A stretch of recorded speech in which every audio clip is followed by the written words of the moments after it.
it goes my direction, it does not go my direction. My analysis was there. I never changed anything. I know that even next time when I see something like that, I will know, okay, something like this might happen. But then take note, if you've changed so many analyses, next time you're not gonna know what went wrong, because firstly you removed your initial analysis, you added a new analysis. Now you don't know which analysis and which knowledge or what went wrong. It's like you can't trace back what went right, what went wrong, right? Because when you're trading, when you open positions, the only thing you're trying to achieve is like having blues into your account, which is not really the goal. But then the goal is to do what? The goal is for you to know, okay, the BMM strategy, when it got to my supply, it didn't like really play well. So that means there's something wrong. You get me? And then obviously you do what? You let the trades run, they hit your stop loss. And then if the market comes back, you can be able to see where did the market go wrong and where did the market go right. And you can be like it, you can easily trace your mistakes. You get me? You can easily trace your mistake. But then if you keep on reanalyzing, you're moving your levels, you are adding new lines, it's so unnecessary at that point. It's so unnecessary. You get me? If it's a descending channel, right, and the market is playing out, leave everything like that. So you can, if it takes a good buy, next time you know, okay, I'm confident when I see something like this, it's going to play out this way. But then if it goes wrong, you are still confident again, or nah, I know this pattern and last time it did like this, so there are high chances of it doing like this. You get me? Simple as that. But then let's say it's a channel, right?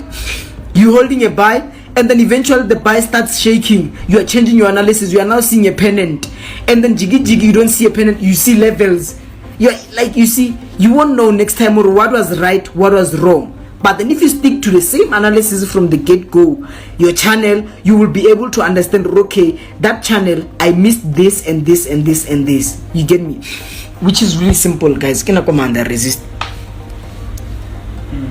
953. So guys, it's important that you stick to the same thing, right? So I don't know what to say anymore, but then that guy really inspired me. Trading for 8 years and not making profit at all. Imagine, like, not making profit. But then you know what he, like, one thing again that he said is like, that 8 years, it made him the trader that he is today. You understand? What about adding levels or rectangles for retest? Here's the thing. If guys, add everything all at once, so you can know what's wrong. Because you analyze a channel, your channel has a level below, you know, on that level you are buying, and then the market gets to that level and then you buy, and then eventually you are changing. You see a channel, you want to change your mind. Why are you doing that? Why didn't you like sit for hours and look for everything all at once? You know, then you can be able to know what went wrong. That's it. But then if you're gonna keep on adding analysis, I can ask you now, has that worked for you? Can you trace your trades? If you go to your trading history, are you gonna be able to explain what went wrong? You know, because I think, guys, you guys don't understand the power of repetition. Me, I only use the same strategy. I don't add trend lines, I don't remove trend lines. Same strategy. You know, I know my trend line is there, what is there, and if it plays out, it plays out. Good for me. If it doesn't play out, I know, okay, next time when I see this particular market pattern, then I'll definitely know that, you know, something like this might happen, and then I'll be able to do it to cut my losses short. Or if it goes well, then I know for a fact, okay, on such a beautiful market, it's a confident market, which I'm going to be able to do it to send a good signal on. You get me? So that's it, guys.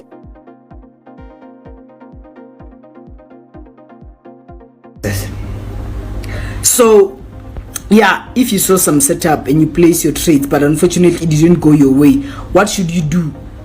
Okay, here's the thing. You place a setup, right? Let me show you something. I just want to give you an example. Guys, look at this. Let's explain this. Look at this guy. Look at this guy. His plan, his initial plan was to sell on that horizontal level. Take note. His initial plan was to sell on that horizontal level. And what happened is that this guy never traded his plan. He never traded his plan. Why? Firstly, impatience. Again, he couldn't even wait for the market to get to that level. He took 4 losses, 1 win. But then what happened when the market got to that level? He already lost all of the confidence that he had. Do you see how painful it is? So, Anna, to answer your question, let me quickly answer your question. If you saw some setup and you placed a trade but unfortunately it didn't go your way, go back to that setup and see what went wrong. Right? Let me show you some of my setups that went wrong. Some of my setup that went wrong. You know, I posted it on my WhatsApp today. Do you see this trade? Today, actually no, let me share something, you know, something visible, better quality. I just want to share with you guys. I want to show you something. Okay, I think this is it. Okay, no, I want to show you where my entry was, because here I don't see. I want a picture where my entry was. I think this is it. Okay, guys, do you see this market? My entry was there, right? What is this chart pattern? This was my beautiful channel inside a channel. Take note, this was my beautiful channel. Is it a channel? I think it was my small expanding channel inside my descending channel, right?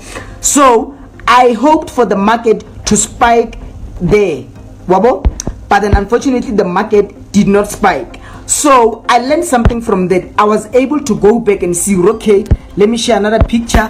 Oh, I see the market failed to spike there, and then, you know, this is what happened. Let me show you. It broke out my first trend line, right? And remember, we are no longer inside the channel. You understand? We broke out of the trend line, and now I see, okay, it firstly broke out my trend line and it broke out the level where it was. You understand? Then now I had to do what? I had to see, okay, that simply means that this channel was broken out. Take note, guys, I want you to take note. This channel of mine was broken out, right? Meaning that we must at least, you know what, the market must respect a channel. You understand? The market must respect what? This beautiful channel. Guys, you know, a channel, how do I put this? Do I have a channel there? No, I don't have a channel. I don't have a channel, unfortunately. I don't have a channel. But then, guys, let me show you what happened. You know this, you're familiar with it. Choose a different thing. The market kept on dropping, right? Here the market dropped. Now I added what? Now the market must respect what? The market must respect my channel. You understand? I closed. Take note, I closed. Why did I close? The market broke out my 2 levels. Why must I hold when the market broke my 2 levels?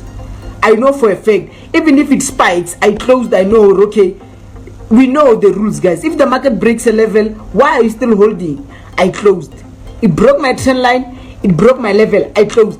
And now I knew, no man, the market must at least do a retest, go up and respect this channel to show that it broke the channel. And yes, definitely the market did exactly that. Let me show you guys. You know, what's this thing? You get it? So now the market respected the channel, and then it went where it spiked. And take note, it must retest what? It must retest your level. And I closed, but then it continued to do it, to spike, right? So guys, take note, if something breaks your level and goes down, you expect what? You expect the market to go back to that level and then continue shooting down to show that now the bears are in charge, right? That's what happened. Obviously it was on a real account. You get me? Let me just show you guys. I'm not, you know, it's nothing heavy. You get me? So that was it. I'm not sure if you can see it, but then obviously it was on some real account stuff. You get me? So back to it, guys. Let me check if there's something. Okay, nah, there's nothing. I think I've tried to explain it, guys. So if your setup is wrong, you don't delete your setup. You look at your setup again. Okay, I saw my channel, it broke out. It did not do what? My channel, I did not get a retest. Right, I did not get a retest. I broke my level, I broke my channel, the market dropped. What does that mean? The market must simply go back and retest and then continue shooting down. It did exactly that, respected everything, and then at least I finally got at least, you know what, some profits, and I recovered some of the losses that I took from the first trade up there, where I hoped for the market to respect what? My channel. You understand? So it's simply that, guys. You get me? So that guy, you know, he did say, or you know what, the 8 years of losing in the trading market, you know, got into his psychology to a point whereby he can lose 60,000 USD now, and then he wouldn't even feel a pain. You understand? Because why? He's lost so much. You get me? And again, he did mention that most of the trades that you take with confidence will never disappoint you. Most of the trades that you don't doubt will never disappoint you. But then take a moment and doubt a trade, make sure that you exit that trade immediately, regardless of how it plays. But then if you don't doubt a trade, go all in. If you doubt a trade, don't take that trade. Wait and see how it plays out, and then you'll catch it up there or down there. But then if you enter with confidence and then it disappoints you, that something is going to do what? Is going to give you that edge of always wanting to enter with confidence. But then if you doubt your first trade, exit that trade. Because here's the thing, if you doubt your first trade and then it goes into losses, the second trade, you're still going to doubt it, and it might go into losses. Since it's forex, it might go into losses too. The third trade might go into losses too.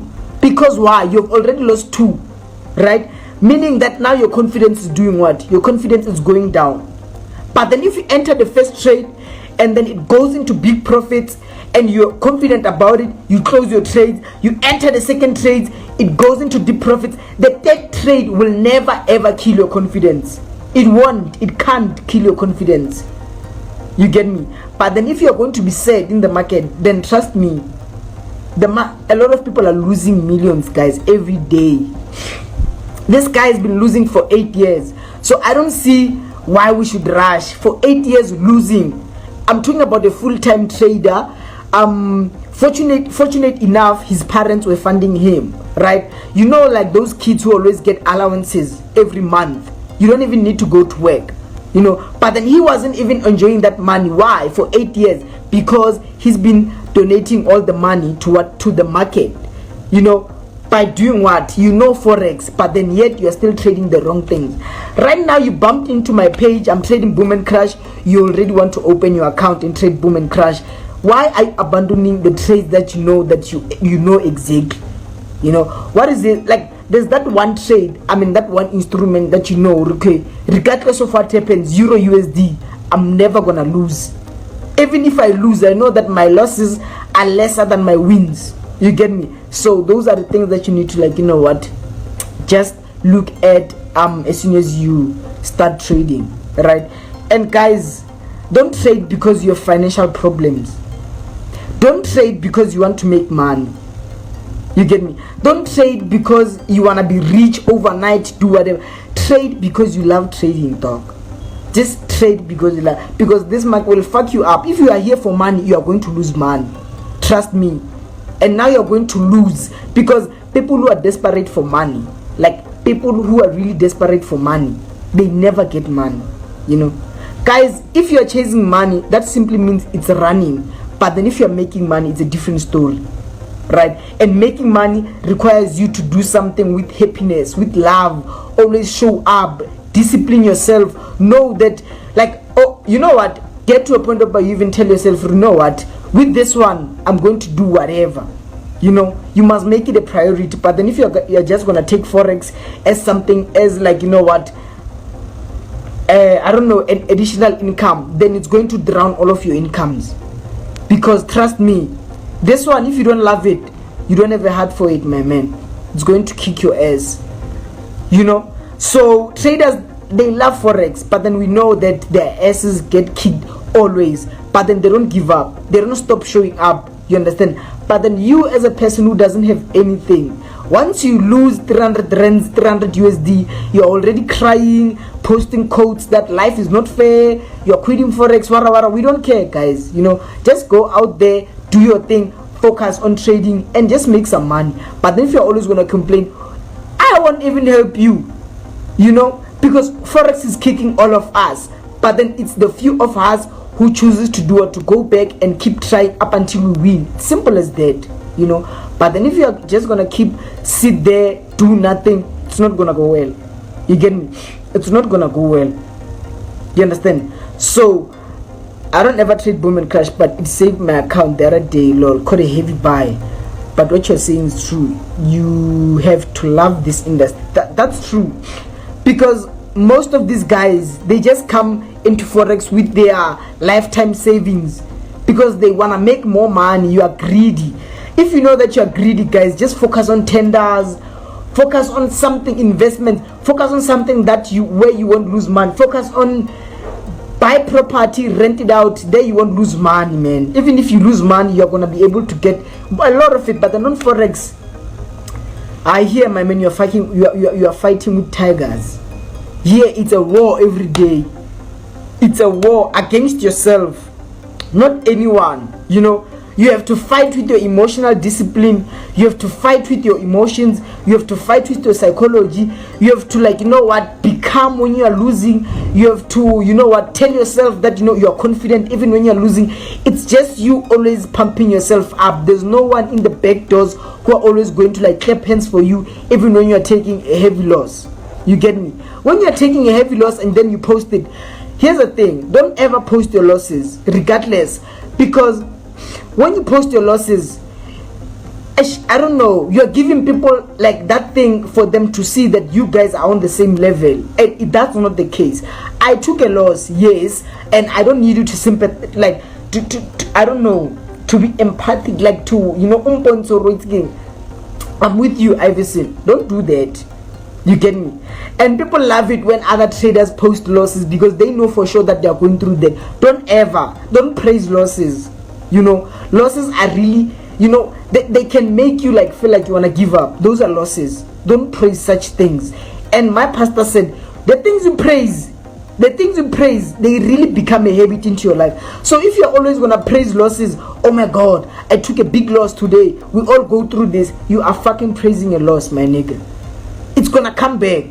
But then if you say to your losses, nah, this is a small thing, when next time you're going to be my heaviest profits, that shit is going to be a big profit. Tell yourself like that, man. But then if you're always going to say, man, losses are to be, you know what, we must always respect. It can't, guys. You know, it can't happen. You know, and here's the thing. Right now, I just want to ask you something. If you were to have like a friend who trades, right? If you were to have a friend who trades, and then your friend, let's say both of you fund your accounts, you trade, and then your friend loses, and then you always say to your friend, you're weak, man, you're weak, you need mentorship, you're weak, man, you know what, you're weak, I don't like weak friends, you're always losing this and this. Do you think that friend will continue being your friend? Do you really think, like, you are always telling this person that they are bad? Do you really think they are going to be like, they're always going to be? They won't be your friend. Eventually they will realize that you are toxic, you are saying bad things to them, you don't motivate to them. So now the real question is, why are you always telling yourself that you are weak? Like, after losing a trade, you blame yourself. Oh my gosh, I'm so weak, I'm dumb, why did I lose that trade? Like, you are saying bad things to yourself. How is that going to build yourself? You must, like, always say positive things to yourself. Even after you lost, like after you took a big loss, tell yourself, you know what, man, we're gonna come back, we got this, we're under control, no loss. Like, be real with yourself, man. You know, don't ever say bad things to yourself. Like, you are the only person that you need to take care in this world. The rest, even your friends, you can tell them you are weak, but then never ever tell yourself that you are weak. Never tell yourself that you can't. Never tell yourself that you are dumb, you are weak, you are broke. Because, guys, the things that you speak into your life, they eventually come to pass, right? Even Jesus told us that right now you can tell a mountain to move and it will move. Not that it has ears, but then not that you know what, but then eventually, because you were able to command it, right? Now if you're gonna always tell yourself that you're weak, you'll eventually become weak, and then go get a 9-to-5 job and then start saying Forex is a scam, and then it doesn't end well. You understand?